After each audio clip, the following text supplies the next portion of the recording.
যোৱাকালিৰ পৰা আমাৰ মাননীয় প্ৰধানমন্ত্ৰী মহোদয়ৰ জন্ম দিৱস উপলক্ষে আমাৰ সপ্তাহ জোৰা এটা কাৰ্যসূচী আমাৰ লোৱা হৈছে সেৱা হি সমৰ্পণ আৰু কিছু এটা 2 অক্টোবৰলৈকে চলিব আৰু তাতে আমাৰ কিছুমান কাম আছে তাতে আমি কাম কৰিবলগীয়া হৈছে যোৱাকালি আমাৰ ইয়াত আমি দুটা কাম কৰিলোঁ এটা হ'ল ব্লাড ডোনেশ্যনৰ কেম্প দুটা হ'ল এইটো চলি থাকিব আৰু সবল নাৰীৰ ওপৰত যোৱাকালিৰ পৰা 2 অক্টোবৰলৈকে এটা মাননীয় প্ৰধানমন্ত্ৰী মহোদয়ে যোৱাকালি ভাৰ্চুৱেলি ইনোগ্ৰেট কৰিছে তাকো আমি কৰিলোঁ এতিয়া এই হিচাপে এইবাৰ এটা নতুনকৈ এটা অসম চৰকাৰ আমাৰ মাননীয় মুখ্যমন্ত্ৰী মহোদয়ৰ নিৰ্দেশত আমি এটা কাম কৰিবলৈ গৈছোঁ শুশ্ৰূষা সেতু মানে মেগা হেল্থ কেম্প ইয়াত কি হ'ব আমি এই অভিযানৰ অন্তৰ্গত থাকিব প্ৰথম হ'ব ৰোগ চিনাক্তকৰণৰ বাবে পৰীক্ষা প্ৰথমে ৰোগ চিনাক্তকৰণ কৰি ল'ম তাৰমানে ৰোগ নিৰ্ণয় কৰিম তাৰপৰা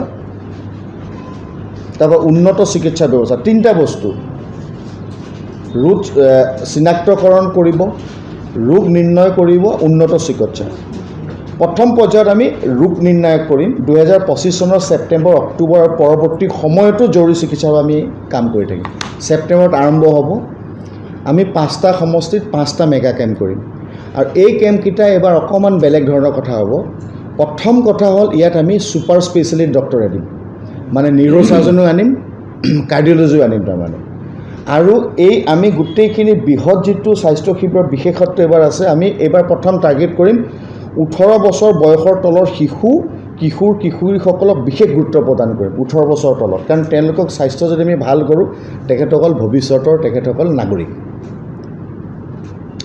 10 গৰাকী আমি বিশেষজ্ঞ আমি চিকিৎসক আনিম তেওঁলোকৰ সেই দিনটোতে বিনামূলীয়া চিকিৎসা হ'ব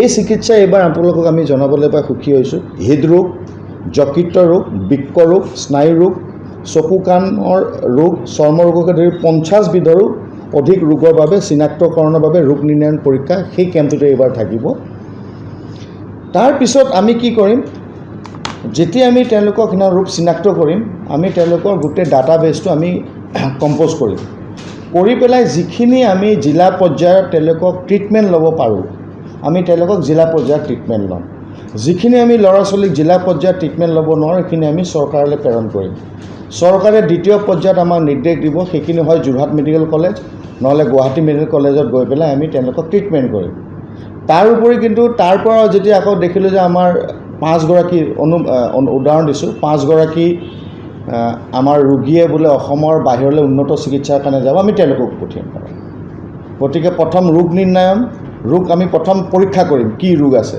ছেকেণ্ড আমি ৰোগটো নিৰ্ণয় কৰিম লোকেলি ট্ৰিট কৰিম ছেকেণ্ড আমি গুৱাহাটীলৈ বাহিৰলৈ পঠিয়াম আৰু থাৰ্ড যদি কিবা দিগদাৰ হয় তেওঁলোকক আমি বাহিৰলৈ পঠিয়াম সেই হিচাপে আমি আৰু গোটেই ৰোগ নিৰ্ধাৰণ হোৱাৰ পৰৱৰ্তী পৰ্যায়ত সম্পূৰ্ণ তাৰমানে চিকিৎসাটো বিনামূলীয়া হ'ব কোনো যদি বেংগলোৰলৈ যাবলগীয়া হয় যদি কোনোবা এগৰাকী ৰোগী তেওঁৰ সম্পূৰ্ণ বহন ৰাজ্য চৰকাৰে বহন কৰিব এতিয়া আমি ইয়াৰ পিছত আমি তেওঁলোকক ঔষধ যোগান চিকিৎসালয়লৈ প্ৰেৰণ এই গোটেইখিনি কাম আমি কৰিম ইয়াৰ পৰা ইনফেক্ট আমাৰ যিটো মেগা কেম্প হ'ব মই আপোনালোকক জনাইছোঁ মেগা কেম্পতো আমাৰ ইতিমধ্যে স্বাস্থ্য বিভাগে আৰম্ভ কৰিলে আমাৰ আশা বাইদেউসকল আছে অংগনবাড়ী বাইদেউ আছে তেওঁলোকৰ সহায়ত আমি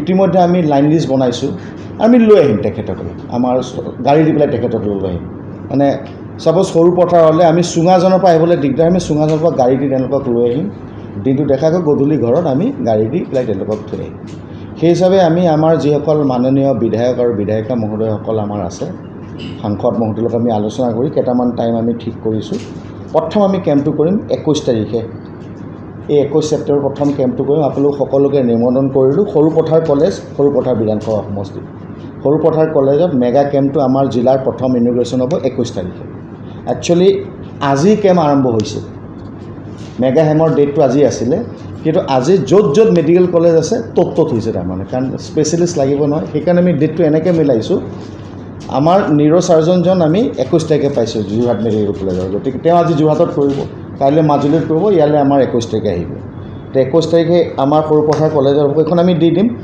10 অক্টোবৰত আমি দেৰগাঁও বিধানসভা সমষ্টিৰ কাৰণে দেৰগাঁও উচ্চতৰ মাধ্যমিক বিদ্যালয়ত আমি মেগা কেম্পটো কৰিম। খুমটাই বিধানসভাৰ কাৰণে 17 অক্টোবৰত পণ্ডিত হেমচন্দ্ৰ গোস্বামী বিদ্যাপীঠ দৈগ্ৰুম আমি তাত কৰিম। 24 অক্টোবৰত বোকাখাট বিধানসভা সমষ্টিৰ কাৰণে বোকাখাট উচ্চতৰ মাধ্যমিক বিদ্যালয়ত আমি কৰিম। আৰু শেষৰ কেম্পটো আমি গোলাঘাট বিধানসভাৰ সমষ্টিৰ কাৰণে কৰিম 26 অক্টোবৰ দয়াং উচ্চতৰ মাধ্যমিক বিদ্যালয় গোলাঘাট বিধানসভা সমষ্টি। আপোনালোকে দেখিছে আমি গোটেই কলেজ আৰু স্কুলে লৈছোঁ, কাৰণ আমি তাতে বেলেগ বেলেগ আমি তাত ৰুম ৰাখিম। তাৰমানে হস্পিটেল এখন আমি কনভাৰ্ট কৰিম। আৰু মেগা কেম্প মানে মেগা, আগতে আমি হেল্থ কেম্প যথেষ্ট কৰিছোঁ। এই কেম্পত আমি কি কৰিম, এতিয়া আমি 18 বছৰ তলৰ ল'ৰা ছোৱালীখিনিক আমি বিশেষকৈ প্ৰাধান্য দিম। কিন্তু এইটো নহয় যে কোনোবা বেলেগ মানুহ আহিব নহয়, তেওঁলোকে আহিব পাৰিব। ইতিমধ্যে আমি কিছুমান কাম কৰি পেলাইছোঁ। আমাৰ বিশেষভাৱে সক্ষম তেখেতসকলৰ লিষ্টখন বনোৱা হৈছে আমাৰ ইতিমধ্যে। আমি তেখেতসকলক লৈ আহিম। তাৰমানে তেখেতসকলক আমি এবাৰ চেষ্টা কৰিম। এটা আমি আমাৰ লিষ্ট আছে, আমাৰ তাত ছ'চিয়েল ৱেলফেয়াৰ ডিপাৰ্টমেণ্টে আমাক দি থোৱা লিষ্ট এখন আছে। আমি সেই সৰুপথাৰ সমষ্টিৰ গোটেই মানুহখিনি তালৈ লৈ আহিম। যিহেতু আমি বিশেষজ্ঞ ডক্টৰ পামেই, নিউৰ' চাৰ্জাৰী ডাক্তৰজন সেইদিনাখনে পাম, কাৰ্ডিঅ'লজি ডাক্তৰ পাম। তেওঁলোকৰ আমি এডভাইচটো লিখি পেলাই পৰৱৰ্তী পৰ্যায়ত তেখেতসকলক আমি ট্ৰিটমেণ্ট কৰাটো আমি আৰম্ভ কৰিম। গতিকে সকলোৱে মোৰ শ্ৰদ্ধাৰ সাংবাদিক বন্ধুসকলক মই এইটো অনুৰোধ কৰিছোঁ, এইটো এটা খুব মহৎ কাম। আপোনালোকৰ পৰা আজিৰ পৰা আমাক যথেষ্ট প্ৰচাৰ আৰু পাব্লিচিটি লাগিব। আৰু আপোনালোকে কেম্পকেইটাত আহিব, কিয় লাগিব, আপোনালোকে যদি ভালদৰে আজিৰ পৰা কৰে আমাৰ গাঁৱৰ মানুহেও গম পাব কথাটো। আমি ইতিমধ্যে চৰকাৰীভাৱে খবৰ দিছোঁৱেই। গাঁওবুঢ়া, আশা, অংগনাবাদী বা আমাৰ CHO, মেডিকেল হল অফিচাৰ সকলোৱে আমি লাগি আছোঁ, চৰকাৰ বিষয়া, BDO। কিন্তু আপোনালোকে যদি আমাক সহযোগ কৰে, আপোনালোকৰ কি জনপ্ৰিয় যি চেনেল আছে, আপোনালোকে যদি এইখিনি ভালদৰে বহুলভাৱে প্ৰচাৰ কৰে, এটলিষ্ট গাঁৱৰ শেষ মানুহ ঘৰলৈ গোটেই খবৰটো যাব। কাৰোবাৰ ঘৰত যদি তেনেকুৱা পেচেণ্ট আছে, ৰোগী আছে, আমি আনিবলৈ সক্ষম হওঁ, বা আপোনালোকে যদি আমাক দেখাই দিয়ে। গতিকে আমাৰ অসম চৰকাৰে খুব এটা সুদূৰ প্ৰসাৰী এইটো এটা ব্যৱস্থা লৈছে। গতিকে মই আপোনালোকক অনুৰোধ কৰিছোঁ, ভালদৰে আপোনালোকৰ পৰা সহায় সহযোগিতা লাগে। সৰুকৈ মই আৰু এটা কথা কৈ দিওঁ, যোৱাকালি আমি কৰিলোঁ, কাইলৈ আমাৰ আছে স্কুলবিলাকত বৃক্ষৰোপণ। আমি প্ৰত্যেকখন স্কুলত 75টাকৈ আমি বৃক্ষ ৰুবলৈ তেখেতলোক কৈছোঁ, এক পেৰ মাকে নাম। তাত এনেকুৱাকৈ আমি কৰিছোঁ, বহুত স্কুলত 75টা বৃক্ষৰোপণ কৰিবৰ কাৰণে ঠাই আছে, বহুত স্কুলত নাই।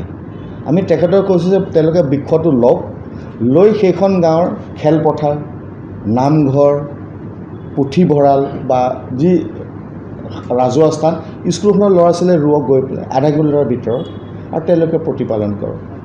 ইয়াৰ পিছত আমাৰ আৰু এটা আছে, সেইটো মই আপোনালোকক একেবাৰে হাতযোৰকৈ অনুৰোধ কৰিছোঁ, নিক্ষয় মিত্ৰ। নিক্ষয় মিত্ৰ হ'ল আমাৰ গোলাঘাটত প্ৰায় 1000ৰ ওপৰ ৰোগী আছে, TB ৰোগী আছে 1000ৰ ওপৰ। TB ৰোগীৰ দুটাই ট্ৰিটমেণ্ট ভাল। এটা হ'ল ভাল ঔষধ খাব লাগে, ঔষধখিনি সম্পূৰ্ণৰূপে দামী, কিন্তু এই গোটেই ঔষধখিনি ভাৰত চৰকাৰ, অসম চৰকাৰে বিনামূলীয়াকৈ দি আছে। আৰু দ্বিতীয়টো হ'ল যে ভাল পথ্য খাব লাগে। TB ট্ৰিটমেণ্ট কৰিবলৈ 6 মাহৰ কাৰণে ঔষধ খাব লাগে আৰু ভাল পথ্য খাব লাগে। যিকোনো খবৰৰ বাবে যোগাযোগ কৰক 7099017330 লগতে 7099017110 নম্বৰত।